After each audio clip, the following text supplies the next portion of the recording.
Hello, Nats fans, and welcome to another DodCast Postgame show. And I'm joined here today with my two co-editors, Ricky Keeler and Ron Juckett. And how are you guys doing tonight? We're doing fine, Drew. How are you? Doing good, Drew. Doing all right. It was a disappointing loss. Today, the Nationals they went down early, 1-0 on a Wilson Contreras leadoff home run in his first ever professional leadoff at bat. And just from there, the Nats just were never able to get a lead and didn't really have any offense until the very end when it was too little, too late. What were you guys' takeaways? I thought they played well at the end. It was too bad that Zim struck out to end the ball game, but I saw, if you were watching on MLB Network, they've never pulled off in their 48 years a 5-run comeback in the ninth inning, and they almost did it tonight. I'm sure Ricky will talk about Gio being wild, but he walked 5 and only give up a run. I mean, they had the chance to win, and it didn't look like they were going to have that chance. Well, I think when you look at this series, it's kind of a microcosm of what you might get in October, because I don't know if anybody really expects Milwaukee to win the Central. So if this could be the NLDS, and you want to win these kind of close games to get that confidence. Remember last year, the Nats and Cubs played a close game practically every game, and the Nats were most of the time coming on the short end of the stick. So it's about, I think, Gio limiting the walks when you get to October, because he was doing so well beforehand. And I also think that one manager pushed the right buttons in Joe Madden, and the other one did not, especially putting Matt Grace in a 2-0 game. You can now second-guess that, because that took the Nats nearly out of the ball game. Yeah, exactly. Matt Grace, he came in and he only went 2/3 of an inning and allowed 3 runs on 3 hits and a walk. So, I mean, in what was a close game at the time, you'd think the Nats have better options out in the bullpen than Matt Grace, who really is only in the big leagues because of injuries. Yeah. But Trinan pitched well tonight. Yeah, Trinan pitched very well, which is a pleasant sight, because he started off this season rough in the closer's role, but it appears his confidence is growing with every appearance, and he's regained that filthy slider, which is upper 90s, occasionally touching 100 with just tons of movement.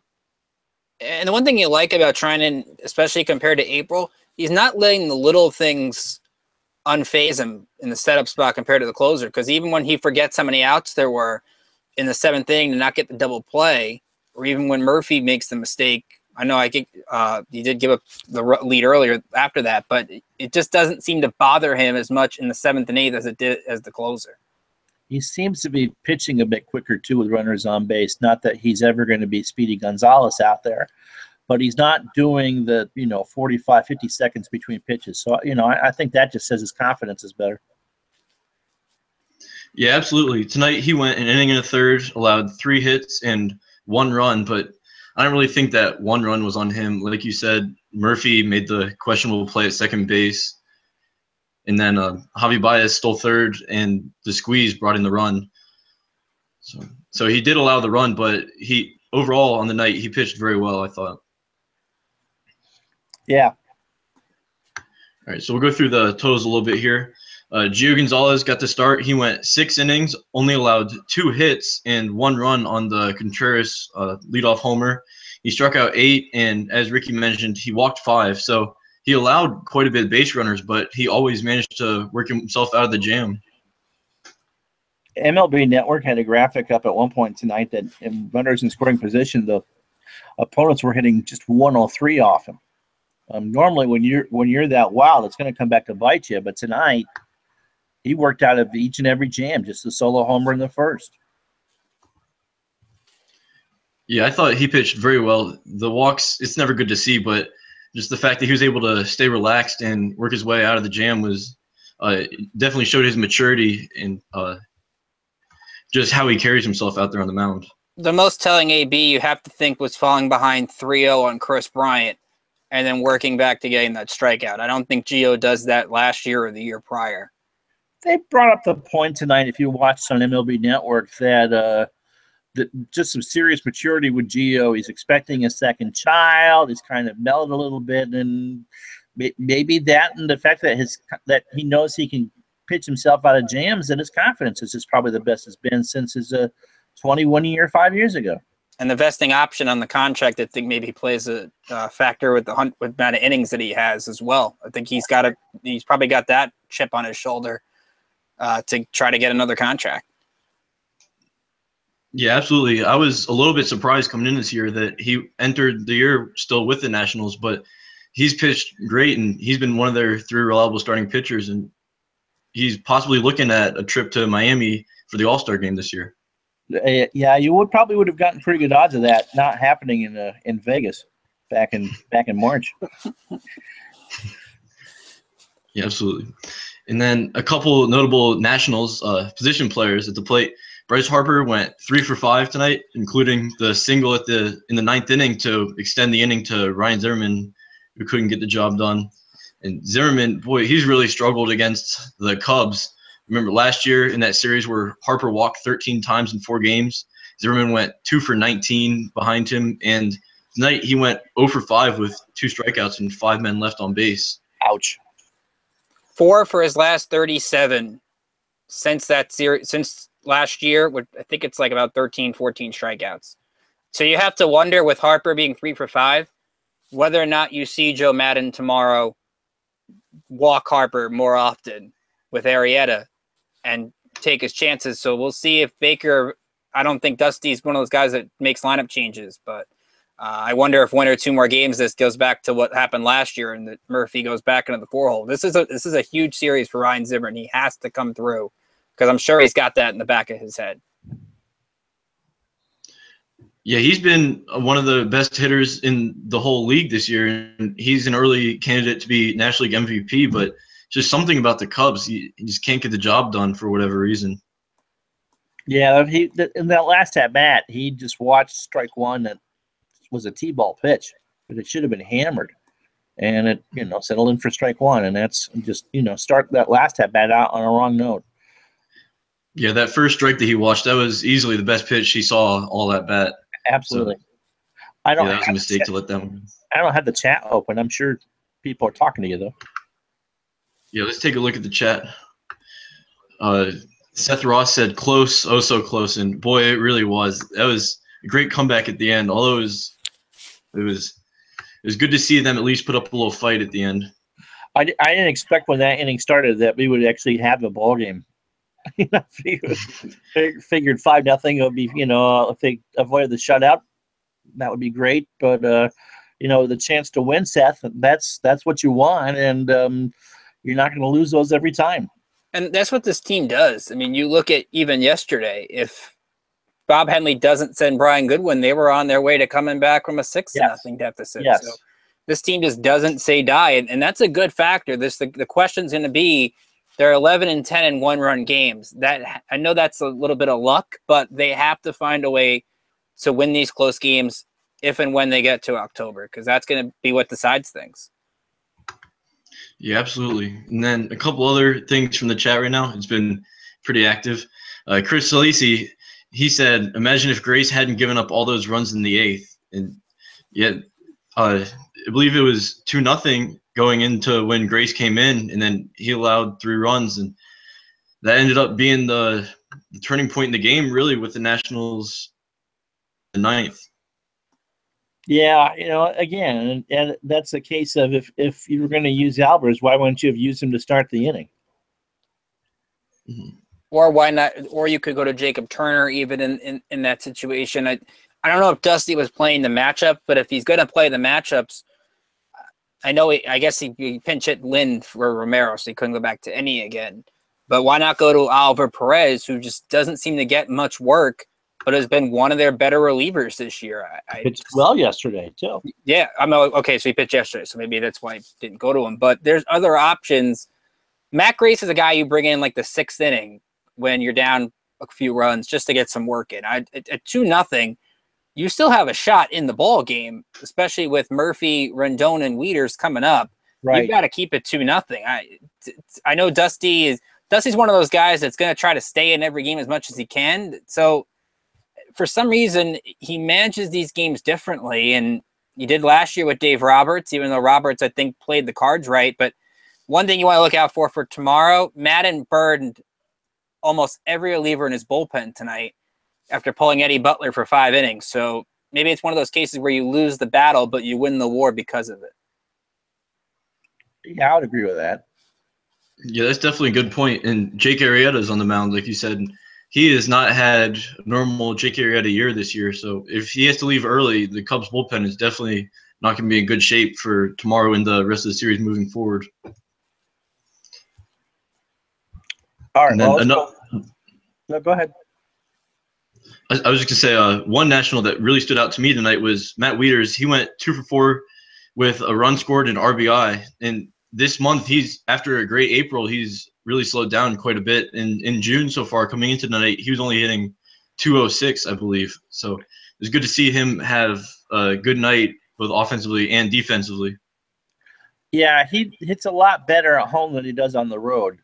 It just seems Nats Park just seems to be tailor-made for him, and it's good to see him back in the swing of things. The defense is going to be the big key for him, and you also have to wonder, I know we just talked about lineup changes, but if Matt Wieters continues to struggle, why not move Michael Taylor up to 7th the way he's been ranking? Take a look, though, at his splits. Don't do it, obviously, on the air. I mean, he actually is a very good 8-hitter. Absolutely, but I would think in that situation you would rather, if Wieters' slide continue, I'm talking like if it continues for 2-3 weeks. Right. No, then you make the call to put Taylor behind a guy like Rendon who sees a lot of pitches. Mm-hmm. Yeah, and Taylor's been hot with another multi-hit game tonight. He went 2 for 4 with a run and a double off of the top of the out-of-town scoreboard there in the 9th. I thought he actually homered for the 3rd consecutive game, but still is a great double to advance Wieters to 3rd. Was a big moment for sure. All right, let's take a real quick look. There's not a lot going on tonight on this Monday night in baseball. In the division, Arizona beat Philadelphia. So what else is new? 6-1. As far as if you're a Cubs fan, there was a big game in the National League Central tonight where St. Louis pounded Cincinnati 8-2. And that's pretty much it. It's the Mets and the Marlins in Miami starting tomorrow for 3. Mm-hmm. And then the Braves and the Giants tangle. And the Giants are just absolutely atrocious right now. And that's pretty much it that concerns the Nats and the National League Central. All right, so let's take a look around the minor leagues. I'm sure we'll talk about maybe one of their newest minor leaguers in a little bit, but let's take a look at what's gone on so far tonight. Syracuse gets the win over Scranton Wilkes-Barre 5-2. Chiefs been playing much better of late. Another hit for Andrew Stevenson tonight. Cody Satterwhite got the win in relief. Austin Adams struck out 2 in an inning to get the save. And how about Edwin Jackson? He's made 2 starts. It got shortened because of the rain, but 4 no-hit innings, although he did walk 3. Sammy Solis, another rehab appearance for him. An inning pitch, gave up a run on 3 hits, but 13 of 21 for strikes. So you might be seeing him real soon in D.C. Down in Double-A, Harrisburg lost to Reading 5-3. RBIs in this one for Alec Keller and 2 for Roddy Reed, who's up to 33 this year. Matthew Crownover took the loss, but he did go 8 innings, gave up 4 runs on 5 hits, struck out 5, and walked 3 on 98 pitches. Still hasn't won yet as a member of the Senators at being promoted. Potomac with a 4-3 win over Myrtle Beach.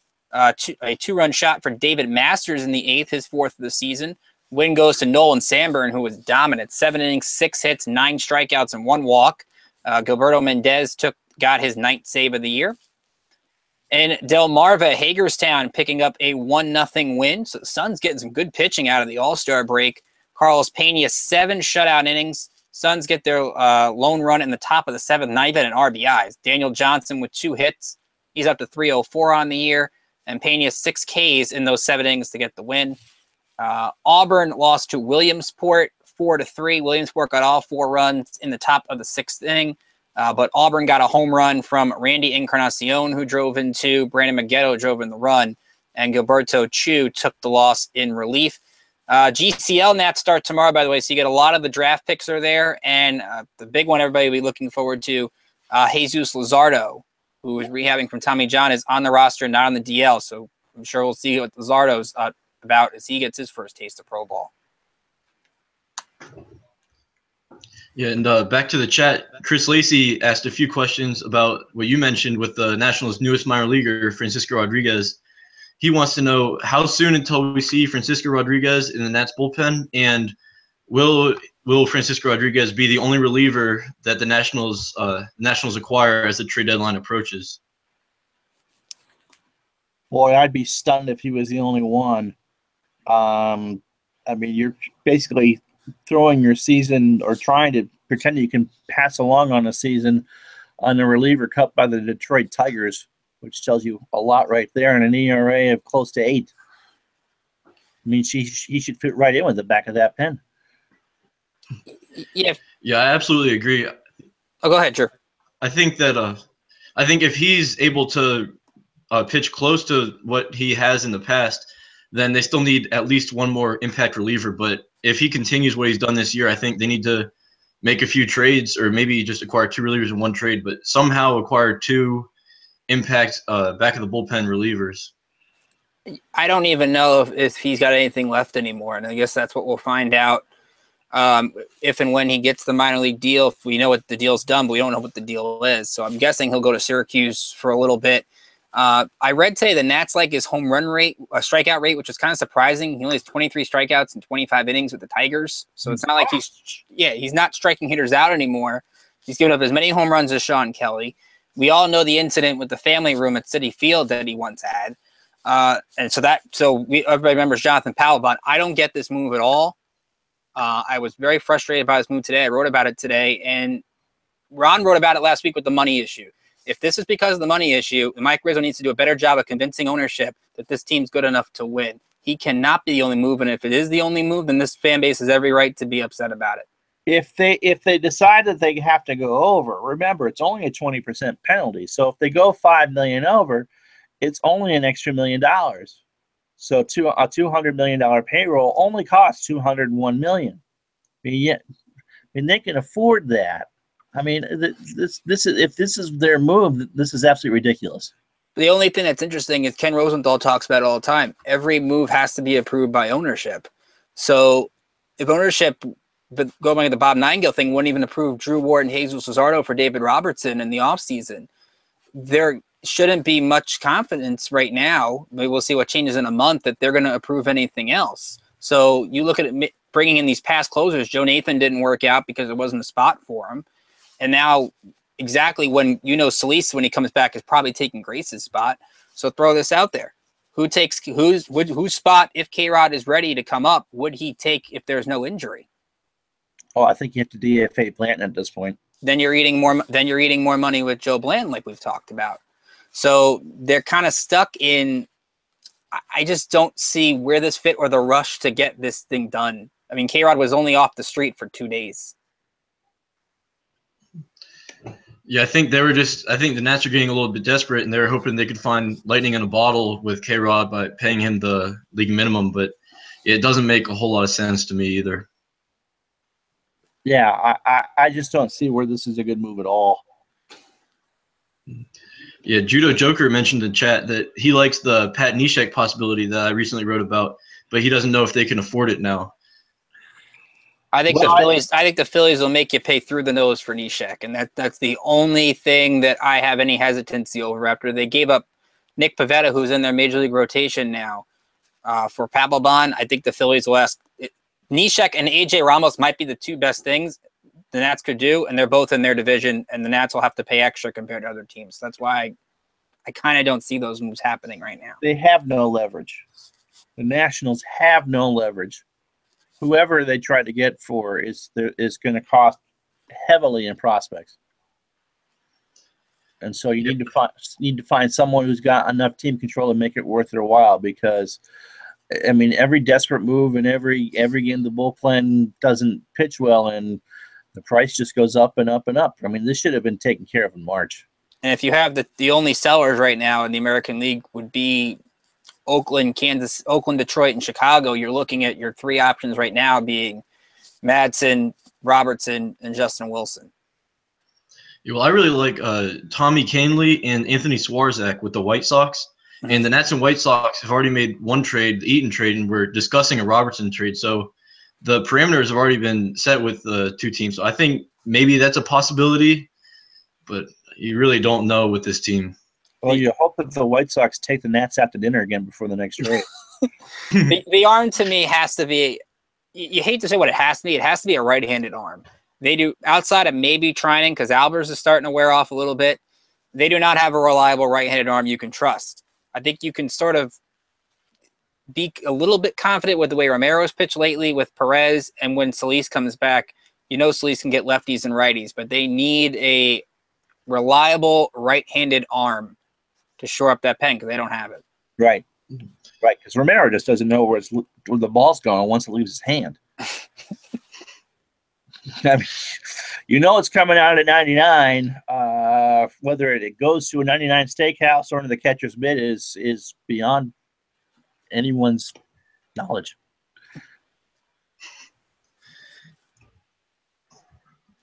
Yeah, and Chris Lacey mentioned also Sean Doolittle with the A's. So he's another pitcher. He's been a little bit injury prone over the last couple of years, but he's back now and he's pitching better than ever out in Oakland. Another name. That's really what you're looking at right now because the National League, I don't think if anybody read the Fox Sports story today on the Giants, I'm not trading for Mark Melancon. That was before the opt-outs that was done on Melancon anyway. So you're looking at 3 AL sellers right now, and I don't really know if you're going to be trading with unless you're trading for Brad Hand. I don't know what you're doing in terms of National League sellers right now. And again, do you trust San Diego after what happened last year? And what is San Diego potentially going to want for Hand? Because a lot of teams are going to want Brad Hand. And, you know, with the Nats trying to put him into a role that he's not very comfortable with. The same with Ryan Madsen. I mean, they're not closers. They're setup guys. And you fleeced A.J. Preller with Trey Turner. I'm always weary now about dealing with A.J. Preller. He'll try to make up for that deal any way that he can. Yeah. Yeah, so there's not a whole lot of options at this point, but the Nats definitely need to – this could be the year and the window's closing, so I think they need to do really whatever it takes to fix the bullpen and – because that's really their only weak spot right now, so they really need to address their bullpen. Absolutely. And if it means it costs you Andrew Stevenson to do it, it means it costs you Andrew Stevenson to do it because, I mean, we've seen what this offense, as you mentioned, Drew, can do.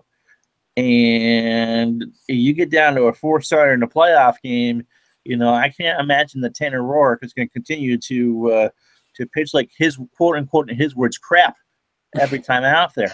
I mean, it's like you're buying all the parts to this very nice car, and then you put the engine in from a Yugo, for crying out loud. I mean, it doesn't do you any good. I mean, you just got to go out and do it, and you know they kind of have to commit. And if they're not going to do it for money, you never know when you're going to get the chance to come back. I mean, ideally the window's open for a few years, but if you don't take like last year, if you don't take advantage of the chances that you have, then you're never going to get it. Yeah, you look at really their top 3 prospects I think should be off limits, and Victor Robles, Carter Kieboom, and Juan Soto. Though Kieboom and Soto are both hurt, so I don't really know if their value would be the same unless they come back. But that's really about it. And you keep reading whether was the Barry Spluga story, whether it was the chat comment on Friday from Tom Boswell, that there's another anonymous national that's pissed off about the bullpen. I mean, there has to be something done. You got Gio Gonzalez shaking his arm in the 6th inning when he's up to 110 pitches again. And I know Ron and I are watching MLB Network, and Ron was telling us while we were watching the end together about what John Swolt said, rest in September. You wonder how many of these arms are going to get through it with all the pitches they're throwing, because this is a dangerous game. I'm not one of those people that worries about pitch count, but when you see guys throwing 110 pitches to start, I'm going to start to worry because they're not built up for that. Well, so Alex Yalen, who we see once in a while in the chat, and we certainly chat with during the games, I mean, brought the good point yesterday. Why is Tanner Roark, who is pitching throwing 116 pitches in a game that they're down 4 runs? I mean, that's the game you wave. That's the game you wave the white flag. Right. I mean, if you're going to have a Jacob Turner on the team, isn't that what you're going to use him for? That's what AJ Cole was supposedly here for too. I don't think AJ Cole did. Drew, did Cole even warm up once in his short stay here? Yeah, I saw him throw one time. So I'm not sure what the point of having him on the team was if they weren't going to use him. Yeah, it just makes no sense whatsoever. And you can't blame that on the pen. That's your manager. That's on Dusty. And the manager still doesn't know who the closer is, because let's be honest, the Nats haven't really had any save situations in the last 2 to 3 weeks. They've kind of gotten lucky in that regard. But when you're throwing your closer in a 5-0 in a 4-0 ball game, I have a hard time figuring out who the guy is. And if they're really going to try to pull this off, where there's a different guy every night. Let's see how that goes when it's 3-2 tomorrow night. Max can't finish the game, because that's another dangerous game they're playing. Can't do that in October either. I mean, we're all assuming that there's going to be meaningful baseball for the Nationals in October. You can't win a playoff round like this. You've got one manager who's for this series, one manager who's confident, taking chances, getting aggressive, trusting his other guys. He's throwing Carl Edwards in the 6th inning tonight. All right, that's how confident he is in his setup guys, even though Eddie Butler only threw 64 pitches. He is confident with his setup guys getting the outs. The other manager doesn't really trust outside of Matt Albers, Eddie Romero, maybe Oliver Perez to get anybody out. That's a problem. And that's why Joe Maddon, you've got to like him over Dusty, and you've got to like Dave Roberts over Dusty, and that could decide things. That's just the way it is. That's why you kind of look at it and wonder, why hasn't Baker won the big one? And why have these guys like Maddon, like Roberts? I think even when you look around the league, that's why these moves don't get done. And it's not criticizing Dusty. It's not saying Dusty's a bad manager. Sometimes there's just managers who are better than you. And you wonder now going in, are you outmanaged by Joe Maddon, who's probably the best in the game, and Roberts, who's growing into the best in the game? Yeah, absolutely. And I think the stuff you managed, or the stuff that you mentioned, that's why Dusty Baker hasn't gotten that contract extension that he's made pretty clear that he wants. Yeah, you got to win a playoff round. I don't see him getting an extension just based on winning the division again. That's what they did last year. I'm not sure who you go with in the future. I mean, most of his staff. I mean, Mike Maddox is never going to be a manager. I'm not sure he'd be a successful one. It's very difficult to make that transition from a pitching coach to a manager. You know, Chris Spire is in his 70s. Davey Lopes is in his 70s. Bob Henley is the lone holdover from the Matt Williams era. I mean, there is no real manager in waiting here either. Yeah, I think if you went with anyone, it'd be maybe Jacques Jones, the assistant hitting coach. It seems like every single time you see him, he's always with Dusty, and he's said in the past that he wants to be a manager, and he's trying to soak up everything he can while he is on the same coaching staff as Dusty. Mm-hmm. And again, no, we're not, for those who are in the chat room, we're not talking about fire Dusty Baker tomorrow. Not at all. I think we all think he's a good manager. It's just a matter of, is these kind of games make you wonder, and maybe we're overreacting to one game, is he the guy to get you forward against some of these top guys? That's a question that he's got to answer in these next 3. They don't have to go 3 out of 4, but get 2 out of 3. Especially with John Lester against Joe Ross Thursday, you've got to get out of here with a split. They can't lose 3 out of 4 to Chicago. Yeah, tomorrow and Wednesday are must-win games, I would think, for the Nats. You don't want to put that kind of pressure on Joe Ross. You know, Ross, I think, has turned the corner a bit in his last couple starts, but you don't want to put the pressure of ending a bad homestand on Joe Ross. It's just, there's a reason why he's the 5th starter. Yeah, absolutely. And back to the chat, the Judo Joker said he thinks they can pull off an LDS win this year, and he can't wait. He can't see them going to the World Series though at this rate. And I think that's very possible. I think maybe the talent that this team has, if you're able to have Scherzer pitch deep into the game and just hand it off to maybe Cody Glover in the 9th, and just your starters go deep and minimal use from your bullpen, takes them to the NLCS. I think if Glover is healthy, I think that he's their closer. And I think you can piece together 2 or 3, a couple bridge innings. I mean, they're all bullpen games in the playoffs now. And there really isn't a super team. I suppose the Nats may be the closest thing right now to a super team. The Dodgers are playing really well. So if they can avoid the Dodgers in the first round, if they get the Central winner, we haven't seen Milwaukee yet this year. And you don't want to judge too much on one game against the Cubs. Yes, I think if they get the Central Division winner, I think they very well could go to the NLCS, and I think that's what all people want to see is just get out of that first round. I think the best team right now is the Dodgers, the way they've been playing, and Kershaw is the one you always got to worry about, and Bellinger's on fire. They just have the most complete team, I think, right now. And remember, the Dodgers, if they win the West, whoever wins the West, probably plays the wild card winner from the West. So you're looking at the Central, like Ron said, and the Cubs are going to get Hendricks back. Schwarber is going to come back. You don't want to wake them up because they still have the talent to get forward. I don't know how much, and we'll have Jacob Meiser from Cubby's Crib on tomorrow night with me on the DodCast Postgame, so we'll talk about some of these issues that they've been having. But you have to kind of build to beat the champ. And right now, I think it's LA. And I know I maybe not disrespecting Arizona, I'm not trying to. I just think there's a big gap between LA and everybody else. The last 10 games, they've looked like a super team. Yeah, no, they're certainly playing a lot better. But remember, the Nats went in there and took 2 out of 3 and almost swept them if it wasn't for some bad defense by Jose Lobaton. True. And I think they've been the only team to shut down Bellinger in this year. Right. That's how great this kid's been. Yeah. And remember, they did that without Adam Eaton. When they played Colorado and Arizona earlier, Eaton was in the lineup. So they went into Los Angeles. They took 2 out of 3. Now, it wasn't a full strength. Bellinger and Justin Turner wasn't playing either.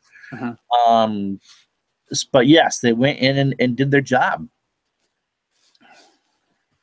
But I agree. The Dodgers are probably the best team in the National League right now.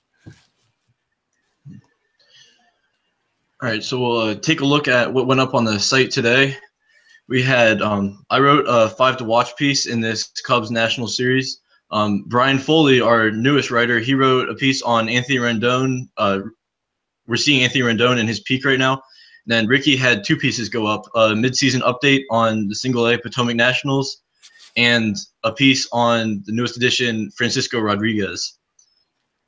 You want negativity on K-Rod, read that. But also on the Potomac thing, in that article we talk with play-by-play announcer Mike Weissman. So you get his thoughts on Victor Robles and what's going on down there with the Peanuts. So we've had Hagerstown, we've had Potomac, and hopefully a couple weeks from now you'll get Harrisburg and Syracuse too. And then tomorrow between the Nats and the Cubs, it's going to be Max Scherzer facing off against Jake Arrieta. So that's the last 2 winners of the NL Cy Young Award. That should be a good pitching matchup, even though Arrieta hasn't been at his best this year. Well, he's complained that he's tired, which is not a surprise considering all the extra work the Cubs have had the last couple of years because they were in the NLCS 2 years ago and the World Series last year. I mean, those innings do add up, and especially coming off their World Series win, there really was no offseason for them. And so I'd have to give the edge to Max for that one. One thing to look out for, Arrieta has only thrown over 100 pitches twice over his last 10 starts. And with the bullpen with Chicago, the way it was used tonight, you wonder if Arrieta has to go 100 pitches. And that's where the Nats might have the advantage. Scherzer is a strikeout machine. The Cubs don't really strike out a lot, even though the Gio had success tonight. But usually they're very patient. They'll find a way to work the count on you. Guys like Rizzo, guys like Bryant, they'll usually be able to work in a deep count. So that's what Scherzer has to look out for. He had a rough outing last year at Wrigley against the Cubs, but you take that with the way Scherzer's going right now, 6 straight 10-plus strikeout games, pretty good chance at a 7th, which is insane. You've got to be happy with a chance to every time he takes the mound. I mean, he was great against Chicago last year at home. I think they've got the edge, but Arrieta gave up 1 or 2 runs over 7 against Miami last time. So you wonder when Arrieta is going to find it again. And another thing to keep an eye on is in Scherzer's last start, he threw 121 pitches in Miami. So it'll be interesting to see how he fares tomorrow. 118 to start prior too. So you're starting to wonder, okay, how long can Max Scherzer really go in this game consistently. I mean, he's thrown over 110 or over 105, I should say, about seven or eight times in his last 10. So you wonder at some point they've got to be able to control that workload, and that's going to be the problem. He had that 6 weeks where he didn't throw over 110 pitches, and all of a sudden, as you said, 118, the near no-hitter in Miami, and, how does that play in the back of his mind, too? I mean, that was a 1-0 game. They couldn't get anything going that afternoon, and not only does they lose the no-hitter, which, isn't the world's best thing, but they end up losing the game. And Anthony Rizzo should slide back in that leadoff spot tomorrow. Again, everything Joe Madden touches turns to gold, and Wilson Contreras, of course, did that tonight. But Anthony Rizzo is a guy that could be huge for them against the Nats. They catch a break with Ben Zobrist being on the deal because he has 3 home runs against Scherzer. Everybody else really hasn't done much. Addison Russell's banged up. Chris Bryant's 0 for 8 with 6 strikeouts. So Scherzer kind of caught a break where the guys that are usually good against them, other than Rizzo having 1 home run, aren't in the lineup. Yeah, absolutely. And but I think with Scherzer, just most guys, with Scherzer being the caliber of pitcher he is, most guys around the league haven't had a whole lot of success against him in the past. Yeah, but as we've talked about through most of the show, I mean, you got to start worrying about some fatigue here. I mean, a lot of pitchers are just getting a lot of use, and they have been all year. And so hopefully it won't be tomorrow, but one of those front 3 is due to have a bad game. I mean, Strasburg has not pitched well at home. I wrote about that on Sunday. Pitches great on the road, but has not been a good pitcher at home.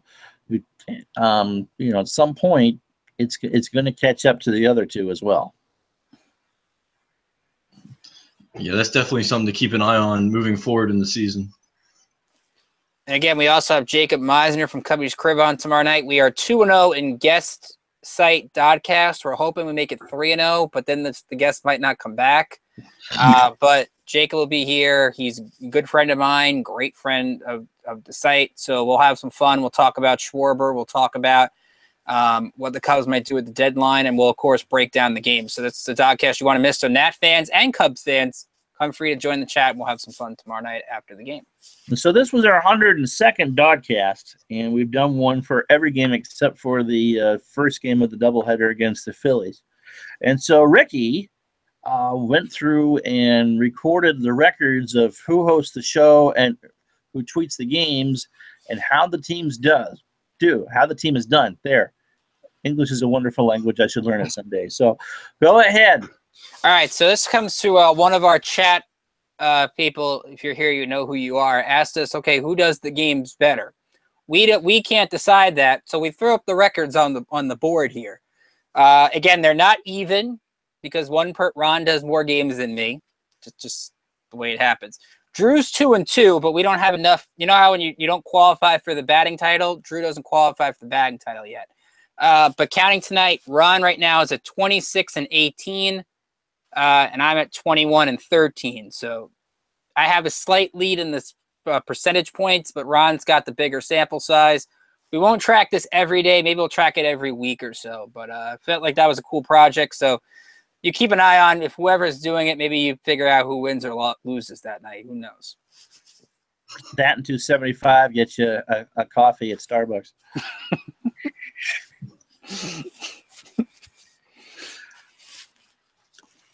All right, Drew, take us home. All right, so go give us a like on Facebook. You go like and subscribe us on YouTube. You can follow us on Twitter at District on Deck. You can follow me at DrewRD98. And how can they follow you too? You can follow me at Rickinator. That's R-I-C-K, letter I, Nader, like a Terminator, and 3 5s, 555.